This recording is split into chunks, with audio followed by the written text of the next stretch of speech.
और गाइस सब कैसे हैं? सब बढ़िया होंगे। देखो हम अपने वापस आ रहे हैं अपने ज्योग्राफी के सेशन में। हम स्टार्ट कर चुके थे इंडियन ज्योग्राफी, है ना। जैसे जिसने फर्स्ट वीडियो देख रखी है उसको पता है कि हमने इंडियन ज्योग्राफी स्टार्ट करी थी। इंडियन ज्योग्राफी में हमने इंडिया की लोकेशन, उसके बारे में कुछ चीज़ें पॉइंट्स पढ़ ली थी। आज हम एक इंडियन ज्योग्राफी का एक पोर्शन जो इम्पोर्टेंट कह सकते हैं आप, जो स्टैटिक हमारा पोर्शन कवर करता है साथ में मेन इंडियन ज्योग्राफी के साथ साथ होने के, तो वो क्या है, वो है हमारा ट्रांसपोर्ट सिस्टम। कि ट्रांसपोर्ट सिस्टम क्या होता है और उसमें स्टैटिक पोर्शन क्या है, हम उसको भी कवर करेंगे। आपका कोई सा भी एग्जाम हो, एफ कैट हो, सी डी एस हो, एस एस सी हो, कोई सा भी एग्जाम हो जो आप कॉम्पिटिशन की तैयारी करें, सबके लिए ये हमारी वैलिड वीडियो है। अब स्टार्ट कर लेते हैं। अगर इसमें किसी को हिस्ट्री पढ़नी है तो हिस्ट्री की भी हमारी जीएस बैच में डली हुई है, शिखर बैच के अंदर आप जाएंगे। देखो सबसे पहले हम पढ़ने वाले ट्रांसपोर्ट सिस्टम। देखो अगर आप कहें कि यहाँ पे आपने हेड रिटन नोट्स क्यों ले रखे हैं, तो हेड रिटन नोट्स मैंने जान के ले रखे हैं क्योंकि इससे हेल्प मिलती है कि अच्छे से समझ में आए, थोड़ा इंटरेक्शन ज़्यादा होता है। ठीक है, देखो अब आती है ट्रांसपोर्ट सिस्टम। ट्रांसपोर्ट सिस्टम हम समझ गए कि ट्रांसपोर्ट सिस्टम का मतलब है कि किस तरीके से ट्रांसपोर्टेशन चलता है हमारे इंडिया के अंदर, वो हमें जानने की ज़रूरत है। अब इसमें जो है इसके मोड जानने की ज़रूरत है, क्या क्या मोड होते हैं। तो याद रखना तीन मोड हमारा, तीन वे हमारा ट्रांसपोर्ट सिस्टम होता है। पहला होता है आपका लैंड ट्रांसपोर्ट, दूसरा होता है आपका वाटर से, और एक होता है आपका एयर से। भाई तीन ही मोड है, या तो हम हवा से ट्रांसफर करेंगे, वाटर से ट्रांसपोर्ट करेंगे, या हम लैंड ट्रांसपोर्ट से करते हैं। अब लैंड में भी हमारे दो आ जाते हैं, एक होता है आपका रोड और एक होता है रेलवे। थोड़ा डेप्थ में समझ लेते हैं क्योंकि एक बार पढ़ेंगे फिर हमें अच्छे से याद हो जाएगा। ट्रिक के साथ याद चीज़ कराता चलूँगा मैं आपको। वाटर की बात करें तो वाटर आता है आपका इनलैंड, यानी कि जो सिर्फ वाटर इंडिया के अंदर है, और ओशन यानी कि आप समझते हैं एक जगह से दूसरी जगह जाने के लिए जो आएगा वो। एयर की बात करें तो एयर भी दो होता है, नेशनल होता है, इंटरनेशनल। नेशनल यानी कि इंडिया के अंदर जो चलेगा, इंटरनेशनल यानी कि इंडिया और बाहर की लिंक कंट्रियों से जो लिंक होगा वो। ठीक। अब सबसे पहले हम पढ़ लेते हैं रोडवेज। अगर रोडवेज पढ़ रहे हो, यानी कि रोडवेज पढ़ने के सबसे पहले हमें पता होना चाहिए चार रोडवेज होते हैं हमारे। ठीक है, यानी कि रोड का ट्रांसपोर्टेशन भी हम चार अलग अलग डिवीजन में डिवाइड है। कैसे? पहला आता है आपका नेशनल हाईवे, फिर आता है आपका स्टेट हाईवे, फिर आता है आपका डिस्ट्रिक्ट हाईवे, फिर आता है आपका रूरल रोड। ठीक है, हाईवे बोल गए, सॉरी, डिस्ट्रिक्ट और रूरल में आपकी रोड आती है, बाकी आपके हाईवे। अब इस चीज़ को समझो कि नेशनल हाईवे का मतलब है कि वो हाईवे जो आपका नेशनल, यानी कि एनएच देखे होंगे आपने, NH1 NH2, यानी कि जो नेशंस को ज़्यादा कनेक्ट करते हैं वो आपके नेशनल हाईवेज। स्टेट हाईवे जो स्टेट के अंदर होते हैं, डिस्ट्रिक्ट यानी कि जिससे हमारी स्टेट के अंदर डिस्ट्रिक्ट्स होती है उनके जो रोड्स होती है वो, और रूरल यानी कि गांव वगैरह की जो हमारी रोड होती है वो। ये अलग अलग है। अगर इसी की बात करें तो आपने हमारे ये देखे होंगे लिखने वाले जो बोर्ड लगे हुए होते हैं, इनके ऊपर कलर होते हैं अलग अलग। किसी में यहाँ ग्रीन कलर होता है, किसी में यहाँ येलो कलर होता है, किसी में यहाँ ब्लैक कलर होता है, किसी में यहाँ होता है ऑरेंज कलर। ठीक है, अगर यहाँ ग्रीन कलर है तो आप याद रखना ग्रीन कलर का मतलब है कि वो आपका नेशनल हाईवे है। ठीक है, और अगर आपका यही, अभी मैं कंफर्म कर दूंगा कि ऑरेंज या येलो में, अगर ब्लैक कलर है, ब्लैक आप समझिए, अगर ब्लैक कलर है तो वो आपका रूलर है, और येलो कलर है तो वो आपका स्टेट होता है, और अगर आपका वो ऑरेंज कलर का है तो वो आपका डिस्ट्रिक्ट रोड होता है। ये इंडिकेशन करता है कि आप कौन से उसमें, अगर आप अब जाएंगे तो आप उस चीज़ को नोटिस करना। अगर हम बात करें आगे तो हमारे कुछ इंपॉर्टेंट नेशनल हाईवेज है जहाँ से हमारे क्वेश्चन बनते हैं। वैसे नेशनल हाईवेज हमारे 1900 है, समझ रहे हैं। क्वांटिटी की बात करें तो हम बहुत ज़्यादा हो चुके हैं, हम उन सबको याद नहीं कर सकते, लेकिन हमें वो याद रखने हैं जो इंपॉर्टेंट है या किसी गवर्नमेंट स्कीम से जुड़ी हुई है। हम इसमें हर चीज़ कवर करते चलेंगे। कोई गवर्नमेंट स्कीम भी है, अगर हम किसी हाईवेज को पढ़ रहे हैं, उससे रिलेटेड ट्रांसपोर्ट सिस्टम को पढ़ रहे हैं, तो सब कवर करेंगे। देखो इंपॉर्टेंट में आता है, सबसे पहले आता है आपका NH1। ठीक है, अब NH1 क्या कहता है, तो आप याद रखेंगे NH1 हमें बताता है, देखो NH1 आता है, NH1 बताता है कि ये दिल्ली से आपका अमृतसर है। कहाँ से कहाँ तक है? ये आपका दिल्ली से अमृतसर तक है। ठीक है, सेकंड हाईवे नेशनल हाईवे बताता है कि ये दिल्ली से कोलकाता तक है। ठीक है, दिल्ली से कोलकाता तक है। तीसरे की बात करें तो बताता है आगरा से मुंबई तक है। ठीक, अब इसमें कुछ पॉइंट ये समझेंगे कि अब एट प्रेजेंट जो NH आपका 2 था, अब वो NH19 के नाम से जाना जाता है। ये पॉइंट है, इसलिए यहाँ से क्वेश्चन बन सकता है कि NH2 जो था वो दिल्ली से कोलकाता है, बट अब NH19 और अगर नेशनल हाईवे 1 और 2 को अगर आप मिला देते हैं, कलेक्ट कर देते हैं, तो वो बन जाती है आपकी ग्रैंड ट्रंक रोड यानी कि जीटी रोड, जो किसने बनाई थी? अगर हिस्ट्री के पॉइंट ऑफ व्यू से बात करें तो शेरशाह सूरी ने, है ना। तो ये आपकी शेरशाह सूरी ने बनवाई थी जब मुगलों का उसने प्रकरण करा था तब, ठीक है। अगर आप नेशनल हाईवे 2 और 3 को एक देख पूछे कि वो दोनों मिलते कहाँ हैं, तो आप याद रखेंगे वो दोनों एक जगह पॉइंट है आगरा, आगरा में दोनों मिलते हैं। नेशनल नंबर 4, अगर नेशनल नंबर हाईवे 4 की बात करें तो वो आपका थाने से लेके चेन्नई तक है। नेशनल हाईवे 5 की बात करें तो वो चेन्नई से लेके आपका उड़ीसा में एक जगह है आपकी, क्या है, बड़ागड़ा, वहाँ पे है। नेशनल हाईवे 6 की बात करें तो ये आपकी हिजड़ा गुजरात में है, वहाँ से कोलकाता तक है, ठीक है। ये जगह है, और इनको आपको याद रखना पड़ेगा। नेशनल हाईवे के साथ साथ उनकी जो जगह है कि कौन सा कहाँ तक है, ये भी आपको याद रखना पड़ेगा। एक बार फिर समझ लीजिए, नेशनल हाईवे 1 हमारा दिल्ली से अमृतसर, नेशनल हाईवे 2 की बात करें तो ये आपका दिल्ली से कोलकाता, और आप जानेंगे कि ये NH19 के नाम से जाना जाता है। NH1 और NH2 को एक साथ मिला दिया जाए तो ग्रैंड ट्रंक रोड बन जाती है। NH3 की बात करें तो आगरा से मुंबई तक है हमारा। देखो बहुत बेसिकली है, अगर 1 2 3 की पोजीशन समझे आप तो देखो 1 हो गया, ठीक है, 2 इसी को एक्सटेंड कर दो, 3 की बात करो तो ये इस तरीके चला जाता है। अगर हम 4 की बात कर देते हो तो 4 आपका इस तरीके से हो जाएगा, देखो ये 1, ये आपका 2 हो जाएगा, ये आपका 3 गाइस, और ये आपका 4, ठीक है। 5 की बात करें तो चेन्नई से थोड़ा ऊपर इसे इस तरीके से ले जाओ या कोलकाता तक ही अप्रॉक्स मिला दो तो ये आपका 5 बन जाता है। और 6 की बात करें तो 6 आपका डायरेक्ट इस तरीके से चला जाता है, तो ये आपकी एक काइट फिगर बन जाती है जो आपको याद रखनी है नेशनल हाईवे 6 की।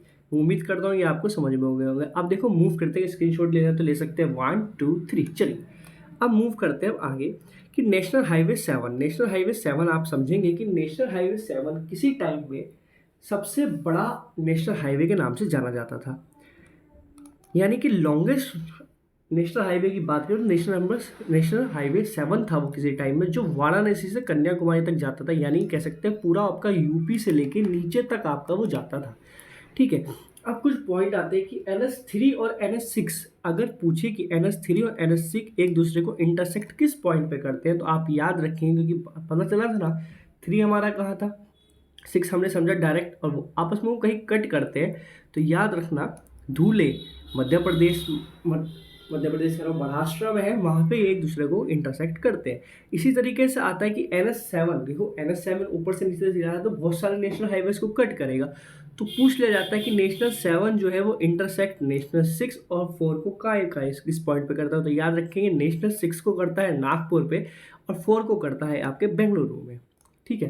अब आता है नेशनल नंबर हाईवे 8 कहाँ से कहाँ तक है, तो आप याद रखेंगे दिल्ली से मुंबई तक है डायरेक्ट।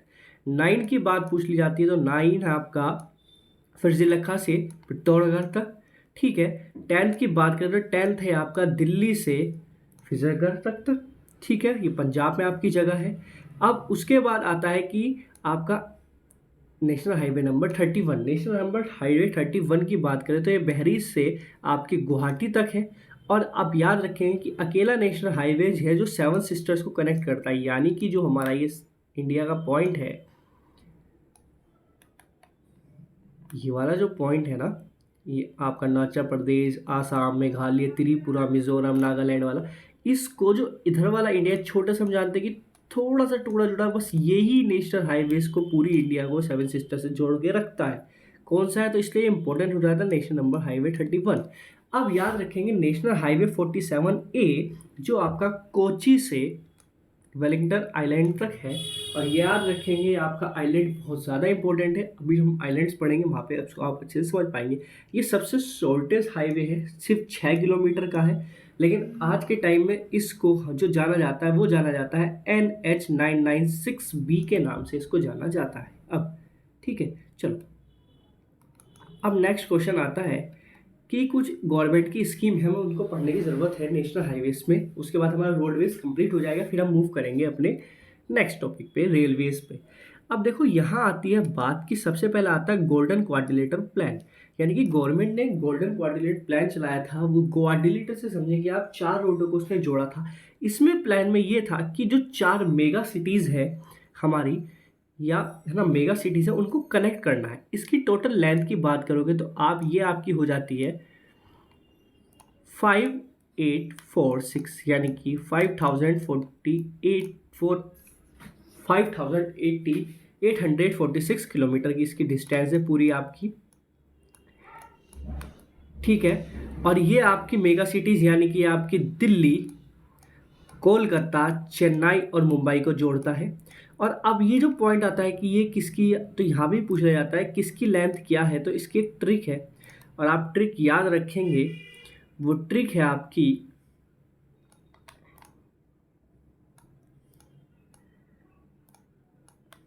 KDCM, है ना, ये याद रखेंगे। चेन्नई का KDM, KDM हम जानते हैं ना, KDM कंपनी है आजकल, है ना, KDM कंपनी चल रही है बहुत ज़्यादा इलेक्ट्रॉनिक्स में। तो बस याद रखेंगे चेन्नई का KDM, यानी कि सबसे बड़ा जो है आपका वो चेन्नई है। यानी कि चेन्नई से कोलकाता की डिस्टेंस सबसे ज़्यादा है, उसके बाद कोलकाता से दिल्ली की डिस्टेंस सबसे कम है, और दिल्ली से मुंबई की डिस्टेंस सबसे कम है। ये पॉइंट्स है जो आपको याद रखने हैं। ठीक है। और मुंबई से चेन्नई की बात करो तो ये उससे भी कम है। तो ये इसका सीक्वेंस है, आप याद रखेंगे। ठीक है। चेन्नई का KDM ये लेंथ वाइज है जो आपको याद रखना है। अब नेक्स्ट प्लान आता है north south east west corridor, यानी कि नॉर्थ से साउथ पॉइंट ऐड करना, वेस्ट से ईस्ट पॉइंट को जोड़ना। ये आता है कॉरिडोर के बीच में। तो ये गवर्नमेंट का प्लान था, गवर्नमेंट ऑफ इंडिया ने लॉन्च किया था, जिसमें ये नॉर्थर्न मोस्ट पॉइंट को साउथर्न मोस्ट पॉइंट से, ईस्टर्न मोस्ट पॉइंट को वेस्टर्न मोस्ट पॉइंट से जोड़ने की बात कर रहे थे। तो आप याद रखेंगे नॉर्थर्न पॉइंट श्रीनगर था यहाँ पे, और साउथर्न पॉइंट कन्याकुमारी रखा गया। ईस्टर्न पॉइंट आपका सिलोक रखा गया, और यहाँ आपका पोरबंदर रखा गया वेस्ट में। इन सबको जोड़ा गया। और एक क्वेश्चन बनता है कि ये सब आपस में इंटरसेक्ट कहाँ करते हैं। कॉरिडोर की बात करें तो ये आपके झांसी पे आके इंटरसेक्ट करते हैं एक दूसरे को। टोटल डिस्टेंस की बात करो तो 7300 है। नॉर्थ से साउथ आपकी 4000 है, और ईस्ट से वेस्ट आपकी 3300 किलोमीटर है। उम्मीद करता हूँ आपको नेशनल हाईवेज यानी कि रोडवेज बहुत अच्छे से समझ में आ गया होगा। स्टैटिक पोर्शन के साथ हमने इसको कवर कर लिया है। अब मूव करते हैं हम रेलवेज पे। ठीक है। तो याद रखना है कि रेलवे की बात मैं करूँ तो रेलवे आपका 4th लार्जेस्ट नेटवर्क है वर्ल्ड का ट्रांसपोर्ट सिस्टम के अंदर। सबसे पहले नंबर पर आता है आपका USA, सबसे बड़ा USA का है, फिर चाइना का है, चाइना के बाद रशिया, रशिया के बाद इंडिया का है।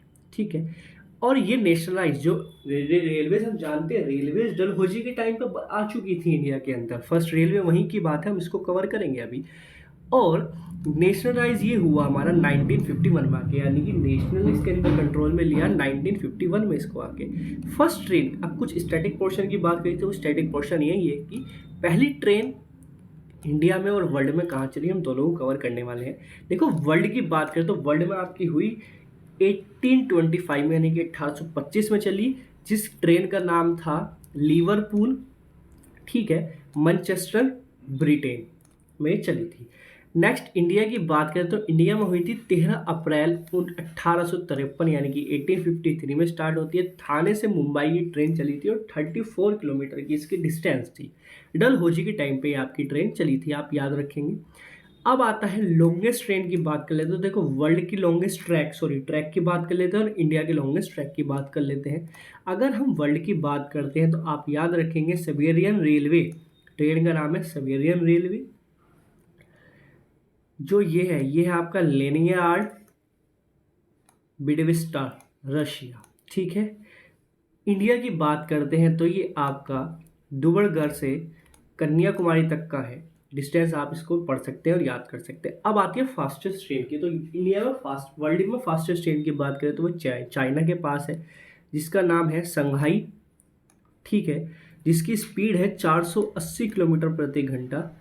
अगर हम बात करें इंडिया की तो इंडिया की है वंदे भारत। ठीक है, 180। अभी जब और हमारी हाईफाई हो जाएगी तो हम उसको चेंज कर देंगे।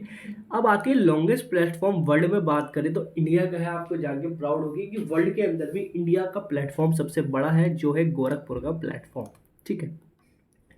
अब देखो ये मैप बनाया था मैंने, जिससे इजीली याद हो जाए कि कौन सी जगह क्या है, तो हम सेंटर्स है। अब याद रखेंगे जो रेलवे की जोन है, हमारी रेलवे की 18 जोन है, पहले 18 नहीं होती थी, अब ये अपडेट होके 18 जोन हो गई, यानी कि रेलवे जोन्स की बात करें टोटल हमारी 18 है। ये अलग अलग पार्ट्स में डिवाइडेड है। पहले हम इनको पढ़ लेते हैं, फिर हम इसको टेबल पर आके समझेंगे। तो भाई यहाँ जो रेलवेज है, मैंने इसको भी इस तरीके से डिवाइड किया कि आपको डायग्राम पढ़ने में बहुत आसानी रहे।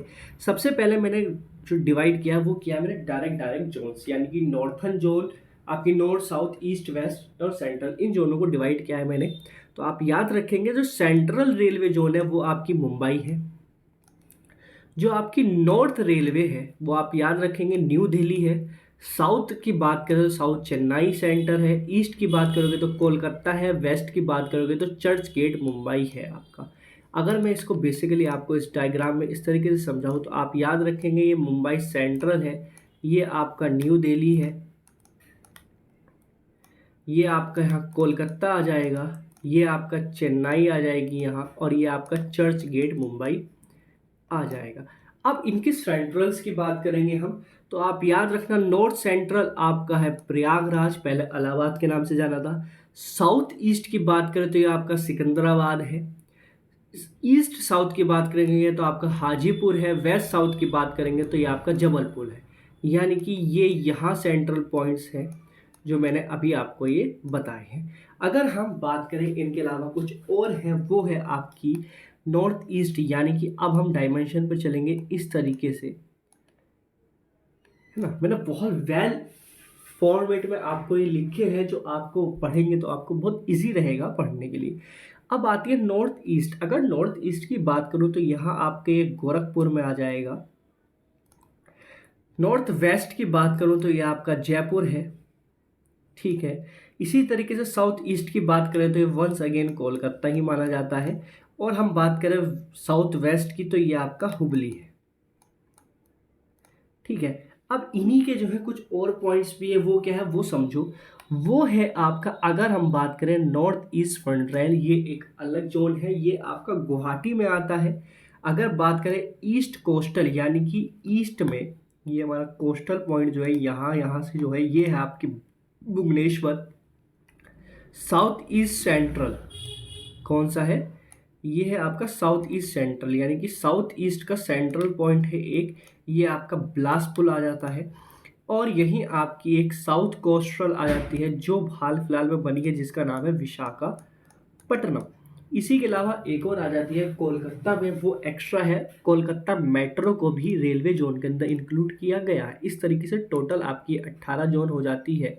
यहाँ समझेंगे आप कोलकाता मेट्रो, इस तरीके से 18 जोन हो जाती है। अगर हम डायग्राम की बात करें तो देखो डायग्राम में भी इसी तरीके से जो मैंने आपको बनाया है उसी में समझा है। अगर आप एक बार नाम याद कर लेंगे तो बहुत इजी हो जाएगा मैपिंग करने में आपके लिए। देखो जिसे इस तरीके से मुंबई पढ़ा था, फिर हमने चर्च गेट पढ़ा, न्यू दिल्ली पढ़ा, कोलकाता पढ़ा था, चेन्नई पढ़ा था, फिर हमने इनके सेंट्रल पढ़े थे, प्रयागराज, जबलपुर, सिकंदराबाद, हाजीपुर आया था। फिर हमने ये और डायमेंशन पढ़ी थी तो आपकी गोरखपुर, ठीक है, गोरखपुर यहाँ कोलकाता ही आ गया था। ये आपका हुबली हो गया था, ये आपका जयपुर हो गया था। इसके अलावा हमने कुछ एक्स्ट्रा जोन पढ़ी थी जो यहाँ आ जाती है हमारी, ठीक है। एक ये हो गई है, एक ये हो गई, एक ये हो गई, और एक ये भुवनेश्वर हो गई। तो इस तरीके से आपने रेलवे जोन्स भी कंप्लीट कर लिया है। आपने दो ट्रांसपोर्ट सिस्टम बहुत अच्छे से पढ़ लिया है विद स्टैटिक पोर्शंस। पीडीएफ अभी नहीं अपलोड हो पाएगी, कुछ टाइम बाद अपलोड होगी, वहाँ से आप पीडीएफ से भी इसको समझ सकते हैं। अब एक और आता है हमारा, हम टाइम देख लेते हैं, अगर हमारी क्लास लेंदी हो रही होगी तो इन दो को हम नेक्स्ट वीडियो में कवर कर लेंगे। तो मुझे लगता है कि हमें यह स्टॉप कर लेना चाहिए अभी दो ट्रांसपोर्ट सिस्टम पे। दो ट्रांसपोर्ट सिस्टम हम नेक्स्ट पार्ट में कवर करेंगे। वाटरवेज, ये वाटरवेज मैं आपको क्लास में ही याद करा दूंगा, गारंटी दे रहा हूँ, चाहे आपको पता हो या ना पता हो। ट्रिक इतनी अच्छी है ना इनकी कि आपको हाथों हाथ यहीं याद हो जाएंगे। रेलवे जोन्स है जो आपको थोड़े कुछ याद रखने पड़ेंगे। चलो ये दो है, ये चीज़ हम बाद में कवर करेंगे क्योंकि फिर क्लास थोड़ी लेंदी हो जाएगी। या अगर आप कहें तो मैं इसी में कवर कर देता हूँ। चलो हम इनको नेक्स्ट पार्ट में ही कवर कर लेंगे। चलिए तब तक के लिए बाय बाय, जय हिंद।